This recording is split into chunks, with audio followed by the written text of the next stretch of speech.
এইমাত্র পাওয়া খবর, বৈঠক বয়কট করায় জামাতের আমিরের গ্রেপ্তারের বিষয়ে গোপন তথ্য পাস। সেনাপ্রধানের দিকেই কেন আঙ্গুল তুলছেন সবাই, এই বিষয়টি প্রমাণ সহকারে জানতে পুরো ভিডিওটি দেখুন। আসসালামু আলাইকুম দর্শক শ্রোতা, আজকের ভিডিওটি দেখলে আপনারা সত্যি অবাক হয়ে যাবেন। সবগুলো বিষয় আজকে আপনাদেরকে প্রমাণ সহকারে দেখাবো, তাই এই ভিডিওটি আপনাদের জন্য অত্যন্ত গুরুত্বপূর্ণ। তো কথা আর বাড়াবো না, ভিডিওতে চলে যাব। তার আগে আপনাদের কাছে আমার ছোট্ট একটি রিকোয়েস্ট, আপনি যদি আমার চ্যানেলে নতুন দর্শক হয়ে থাকেন তাহলে অবশ্যই চ্যানেলটি সাবস্ক্রাইব করে পাশে থাকা বেল আইকনটি বাজিয়ে দিতে ভুলবেন না। আর যারা অলরেডি আমার চ্যানেলটি সাবস্ক্রাইব করেছেন তাদেরকে জানাই অসংখ্য ধন্যবাদ। তো দর্শক শ্রোতা, চলুন ভিডিওটি শুরু করা যাক। আজকে আপনাদেরকে পর্যায়ক্রমে দুটি ভিডিও ফুটেজ দেখাবো। চলুন শুরুতে একটি ভিডিও ফুটেজ দেখে আসি। আসসালামু আলাইকুম। জামাতে ইসলাম বাংলাদেশ জামাতে ইসলাম ঐকমত্য কমিশনের বৈঠক বয়কট করেছিল। যে বৈঠকটা হলো, আগামীকালকেও বৈঠক আছে, পরশু সম্ভবত বৈঠক আছে। আমার যেটা প্রশ্ন, এদের জামাত বয়কট করলো, জামাতের সাথে জামাতের এই বয়কটকে সমর্থন করে আর কে কে বয়কট করেছে? মানে ধরেন একটা বড় দল, তার অনেক অনুসারী থাকবে না? বড় দল হওয়ার প্রধান শর্ত তার কিছু বন্ধু দল থাকবে। আমি জিজ্ঞাসা করছি যে জামাত যাদের সঙ্গে জোট করবে, সেই জোটের সাথী কারা? এটা কিন্তু এখনো প্রকাশ হয় নাই। অর্থাৎ জামাত কোনো বিষয়ে আপত্তি করলেই তার সঙ্গে অন্যরা আপত্তি করছে না সুর মিলায়ে। এটা কিন্তু একটা গুরুত্বপূর্ণ বিষয়। আমি অনেক আগে বলেছিলাম জামাতের সাথে মোস্ট প্রবাবলি কেউ জোট করবে না। এইটা কিন্তু তার একটা প্রাথমিক সিমটম যে জামাত ঐকমত্য কমিশনের বৈঠক বয়কট করেছে, কিন্তু আমি দেখি নাই তাদের সাথে সুর মিলায়ে আর কেউ এই বৈঠক বয়কট করেছে। কারণ এই প্রোগ্রামে এনসিপি ছিল, গণ অধিকার ছিল, বিএনপি ছিল, আমজনতার দল ছিল, অপরাপর ইসলামিক দল যেগুলো ছিল, খেলাফত মজলিস, ইসলামী আন্দোলন এবং আপনার হলে বিপ্লবী ওয়ার্কার্স পার্টি, গণসংহতি, রাষ্ট্র সংস্কার আন্দোলন, এই সকল দলের প্রতিনিধি কেউ কিন্তু একসাথে বয়কট করেনি।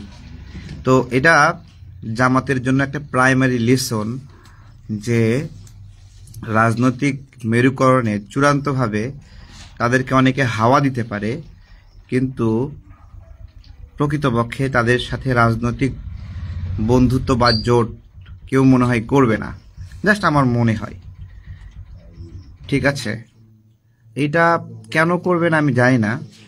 ইসলামিক দলগুলো মধ্যে কওমি হুজুররা অন্তত জামাতের সঙ্গে কোনো দিন জোট করবে না।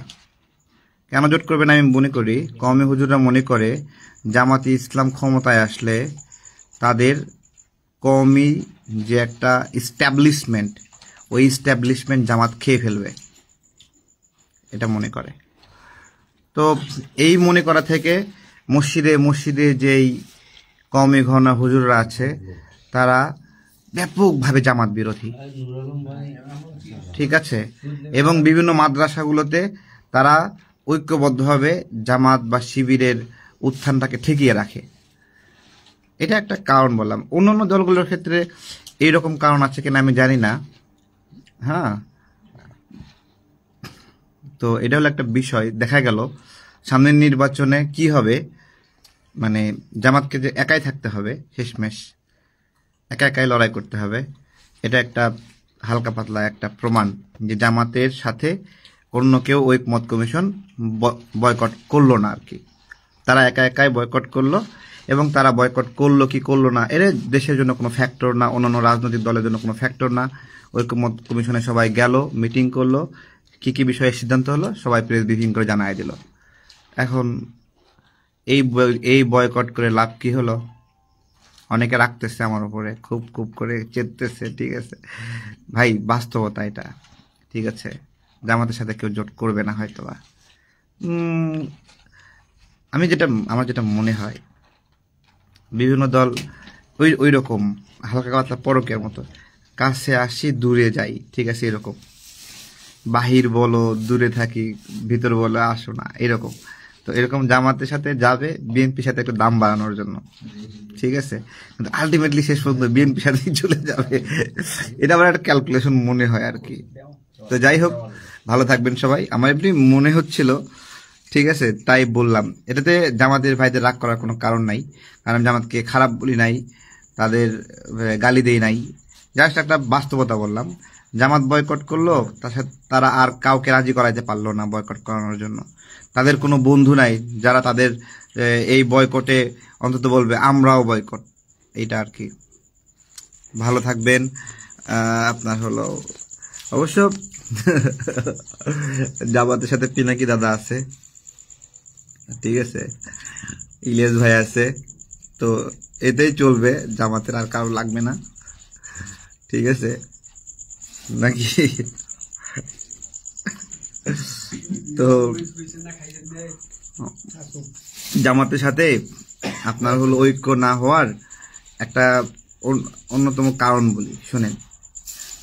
যে গণঅভ্যুত্থানের মধ্যে আপনার হলো আমরা বিভিন্ন দলকে হেল্প করছি, ঠিক আছে, বিপদে আপদে, কিন্তু এই হেল্পের তালিকায় জামাত ছিল না আমাদের। মানে এটা অর্থনৈতিক সাপোর্টের কথা বলতেছি। এমনকি আমাদেরও দীর্ঘ লড়াই সংগ্রামে আমাদের রাজনৈতিক প্রক্রিয়াতে বিভিন্ন সময় আমরা হামলার শিকার হয়েছে, আক্রান্ত হয়েছি। এসব বিষয়ে আপনার হলো তারা অনেক বেশি আন্তরিক, কখনো ওইভাবে দলীয়ভাবে যোগাযোগ করা বা সাপোর্ট দেওয়া, এটা ওইভাবে ছিল না। এটা অনেকটা এককেন্দ্রিক। তো এককেন্দ্রিক থেকে যদি ঐক্যের আহ্বান জানান তাহলে তো হবে না, এটা আর কি। এনসিপির কথা বলবো, দেখেন জামাত গেছে এনসিপি সাথে জোট করতে, এনসিপি বারবার ল্যাং মারে, তারপরেও জামাতের হুঁশ হয় না। আমি জামাতকে নিয়ে কোনো কটু কথা বলি না, কিন্তু মানে এনসিপি কতভাবে জামাতকে আঘাত করছে, আক্রমণ করছে, তারপরে ওইখানে গিয়েই ইয়ে করবে, ঠিক আছে। যাই হোক, সমস্যা নাই। এনসিপিও শেষমেশ জামাতের সাথে জোট করবে না, কোনোভাবেই না। এনসিপি বাই এনি মিনস বিএনপির সাথে যাবেই, দেখেন আপনারা। হ্যাঁ, আমরা যাব না, আমাদের দল ধানের শীষ প্রতীক নিয়ে নির্বাচন করবে না, কেউ নেবে না, হয়তো দেবেও না আমাদেরকে। আমরা হয়তো বা সেই নেওয়ার যোগ্যতাও রাখি না, কিন্তু আমরা ইচ্ছাও রাখি না, আমরা সে আগ্রহ দেখাইনি, ঠিক আছে। আমাদেরকে বলেছিল, অনেককে চিঠি দিয়েছে, আমার নামে চিঠি দেবে কিনা, আমাদের 2-3জন চিঠি দেবে কিনা বলছিলাম, আমরা বলছি না, প্রয়োজন নাই। এটা প্রত্যেকটা দলের নিজস্ব স্বতন্ত্র বৈশিষ্ট্য আছে, সেটা নিয়ে তারা রাজনীতি করবে। অন্য দলের মার্কা নিয়ে নির্বাচন করা, এটা ভালো দেখায় না, ঠিক আছে।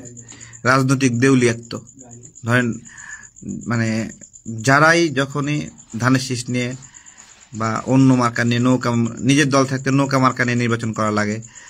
আওয়ামী লীগের সময়ও দেখবেন যে অনেক যে শেখ হাসিনা মনোনীত জাতীয় পার্টির নেতা, তাহলে লাভ কি? মানে জাতীয় পার্টি মনোনীত জাতীয় পার্টির নেতা হবে, শেখ হাসিনা মনোনীত জাতীয় পার্টির নেতা, এরকম।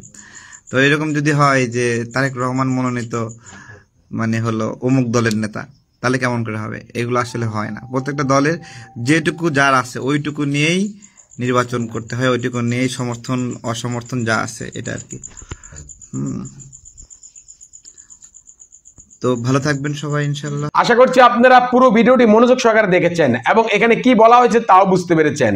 এ বিষয় নিয়ে যদি আপনাদের কোনো মতামত থাকে তাহলে অবশ্যই তা কমেন্ট করে জানাতে পারেন। এখন চলুন আমরা আরো একটি ভিডিও দেখে আসি। আসসালামু আলাইকুম, আমি জাফর সরকার, সাবেক সেনা সদস্য। প্রিয় দেশবাসী, সবাই কেমন আছেন? আজকে আপনাদের কাছে একটি প্রশ্ন নিয়ে আসলাম। এখন আমরা খালি দেখতেই পাচ্ছি যে নাগরিক এনসিপি পার্টির সদস্যরা, নেতাকর্মীরা, তারা শুধু মানে একটাই, জুলাই সনদপত্র চাচ্ছে, যে আগামী জাতীয় নির্বাচনের আগে জুলাই সনদপত্র যেন সম্পূর্ণ করা হয়। আসলে আমি এই জিনিসটা বুঝি না যে জুলাইয়ের সনদপত্রটা কি, এবং এই সনদপত্রের মধ্যে কি লেখা থাকবে, বা এই সনদপত্র কাকে দেওয়া হবে বা কি কারণে দেওয়া হবে। যদি মনে করা হয় যে 1971 সালে যুদ্ধের সময় যারা বিজয়ী হয়েছে, বীর উত্তম, বীর প্রতীক, বীর বিক্রম, বীর উত্তম, বীর শ্রেষ্ঠ, এরকম উপাধি তাদেরকে দিয়ে দেশে তাদেরকে হিরো বানানো হবে, তো সেই বিষয়ে আমাদের কিছু কথা জানার দরকার, বা জানতে হবে বা বলতেও হবে। জুলাইয়ে যদি এরকম কোনো বীরত্বের কোনো সার্টিফিকেট কাউকে দেওয়া হয়, কয়জনকে আপনারা দিবেন? প্রশ্ন হচ্ছে আপনারা কয়জনকে সরকার দিবেন? কারণ এই আন্দোলনটা কোঠা আন্দোলনের ইস্যু শেখ হাসিনা মেনে নিয়েছিল। এরপরে বিএনপির পক্ষ থেকে এক দফা আন্দোলন ঘোষণা দেওয়া হয়েছে। বিএনপি, ছাত্রদল, যুবদল, অঙ্গ সংগঠন, জামাত, শিবির এবং সাধারণ পাবলিক, রিক্সাওয়ালা, শ্রমিকওয়ালা, শিক্ষক সমিতি, প্রফেসর, যত উকিল, অ্যাডভোকেট, ডাক্তার, তারপর আপনার শ্রমিক, আপনার গার্মেন্টসের শ্রমিকরা সবাই একযোগে এই শেখ হাসিনার বিরুদ্ধে প্রতিবাদ করেছে এবং এখানে হাজার হাজার লোক নিহত হয়েছে। এখনো প্রচুর পরিমাণ মানুষ আহত হয়েছে। কিন্তু সার্টিফিকেটটা কে পাবে? এই মানে জুলাইয়ের সনদপত্র সার্টিফিকেট কে পাবে? এখানে লক্ষ নয়, কোটি কোটি মানুষ আন্দোলন করেছে। তার মধ্যে বিদেশে যারা প্রবাসীরা ছিল শতকরা 90% লোক এই আওয়ামী লীগকে হটানোর জন্য প্রতিবাদ করে গেছে, যা এটা 17 বছর যাবৎ প্রবাসীরা প্রতিবাদ করে গিয়েছিল। 5ই আগস্টের ইস্যু নিয়ে এই শেখ হাসিনাকে মানে তাকে পতনের জন্য সর্বোচ্চ মেধা দিয়ে সর্বোচ্চ সহযোগিতা করেছিল প্রবাসী ভাই বোনেরা, সর্বোচ্চ। এবং তারা রেমিটেন্স বন্ধ করে দিয়ে দেশকে মানে অচল করে দিতে চেয়েছিল, যে রেমিটেন্স না আসলে দেশের অর্থনৈতিক দুর্বল হবে, শেখ হাসিনা বাংলাদেশের আন্দোলনের মুখী হবে এবং রেমিটেন্স দিক দিয়েও তারা দুর্বল হবে। চতুর্থীতে সে পদত্যাগ করতে বাধ্য হবে অথবা দেশ থেকে পালিয়ে যেতে বাধ্য হবে। একটা না একটা সিদ্ধান্ত আসবেই। এটাই কিন্তু প্রবাসীরা করেছে। সেই প্রবাসীদের মানে প্রতিবাদে শেখ হাসিনা কিন্তু অনেকবার এবং প্রবাসীদের কাছে বলেছিল যে আপনারা টাকা পাঠান, ব্যাংকে টাকা পাঠান, দেশ উন্নয়নের জন্য সহযোগিতা করুন। এবং আপনারা জানেন শেখ হাসিনার আত্মীয় এই যে আপনার আইসিটি মন্ত্রী জুনায়েদ আহমেদ পলক এবং এইভাবে হাত জোর করে বলেছিল, প্রিয় প্রবাসী ভাই বোনেরা আপনারা টাকা দেশে পাঠান, দেশে পাঠালে দেশ উন্নত হবে। ওই যুদ্ধ অবস্থায় 5ই আগস্টের ইস্যু অবস্থায় উনি কিন্তু হাতে পাওয়া ধরেছিল প্রবাসীদের কাছে, কোনো কিন্তু ছাত্র সমন্বয়কদের কাছে বা ছাত্র আন্দোলনের কাছে কারো কাছে কিন্তু ওনারা হাত পাওয়া ধরে না, একমাত্র প্রবাসীদের কাছে হাত পাওয়া ধরেছে যেন তারা বাংলাদেশে টাকা পাঠায় এবং বাংলাদেশকে চাঙ্গা করে, বাংলাদেশকে শক্তিশালী করে। তো প্রবাসীরা এত সুন্দর ভূমিকা পালন করেছিল এই শেখ হাসিনাকে সরানোর জন্য, মানে দেশকে মানে এগিয়ে নেওয়ার জন্য তারা রেমিটেন্স বন্ধ করে দিয়েছিল। আমার প্রশ্ন হচ্ছে, যদি জুলাই সনদ পেতে হয় তাহলে প্রবাসীরা কেন পাবে না? আপনারা আমার ভূমিকা জানেন, যারা আমার ভিডিওগুলো এই পর্যন্ত দেখেছেন। আমার এই পর্যন্ত 4 থেকে 5টা বড় বড় পলিটিক্যাল পেজ নষ্ট করে দেওয়া হয়েছে। তা না হলে বাংলাদেশের সবচেয়ে বড় পলিটিক্যাল পেজ থাকতো আমার। আমি কিন্তু পেজ থেকে কোনো টাকা পয়সা ইনকাম করি না, আপনারা ভালোভাবেই জানেন বিষয়গুলো। এই প্রবাসীদের পক্ষ থেকে সাংবাদিক ইলিয়াস, পিনাকি ভট্টাচার্য, কনক সারোয়ার আরো অন্যান্য যারা ছিল এই ছাত্র সমন্বয়কদের এই 5ই আগস্টের পক্ষে প্রতিবাদ করেছে, ডিফেন্সের বিপক্ষে গিয়েছিল, প্রশাসনের বিপক্ষে গিয়েছিল, সেনাবাহিনীর বিপক্ষে আমরা প্রতিবাদ করেছি। সকল সোশ্যাল মিডিয়া যারা প্রবাস থেকে বিদেশ থেকে প্রতিবাদ করেছে আমরা প্রতিবাদ করেছিলাম। তাহলে জুলাই সনদটা কারা পাওয়ার যোগ্য সেই বিষয়গুলো আমাদের জানতে হবে। সেই বিষয়গুলো দেশবাসী অবশ্যই আপনারা প্রশ্ন উত্তর দিবেন। এবং যারা বাংলাদেশে আন্দোলন করেছে, কোটি কোটি মানুষ আন্দোলন করেছে, ফেসবুকে লাইক কমেন্ট শেয়ার করেছে, তারাও এটার সাথে যুদ্ধ করেছে, এটাও তাদের একটা অংশ। তো এখন জুলাইয়ের সনদপত্রটা কারা পাবে? নাগরিক পরিষদে যারা আছে তারা কি পাবে, নাকি যারা মারা গেছে, যুদ্ধ অবস্থায় মারা গেছে বা যারা আহত অবস্থায় আছে তারা পাবে? এই বিষয়গুলো আমাদের ক্লিয়ার করতে হবে। আমরা জানতে চাই, কারণ এই দেশ আমাদের ভাবতে হবে দেশ কিভাবে যাবে। আর আমরা এনসিপির কথায় যদি আসি, তারা আসলে সোনার চামচ মুখে দিয়ে তারা জন্ম হয়েছে, তাদের চাল চলন, রাজনীতির কথাবার্তার ঢং, তারা রাজকীয় হালেভাবে তারা চলতেছে। এতদিন ডক্টর মোহাম্মদ ইউনূস স্যারকে 5 বছর ক্ষমতায় থাকতে চায়, ওনাদের মনের আকাঙ্ক্ষা বিভিন্ন ব্যক্তিদেরকে শিখিয়ে বলছে যে ডক্টর মোহাম্মদ ইউনূসকে আমরা 5 বছর থাকতে চাই।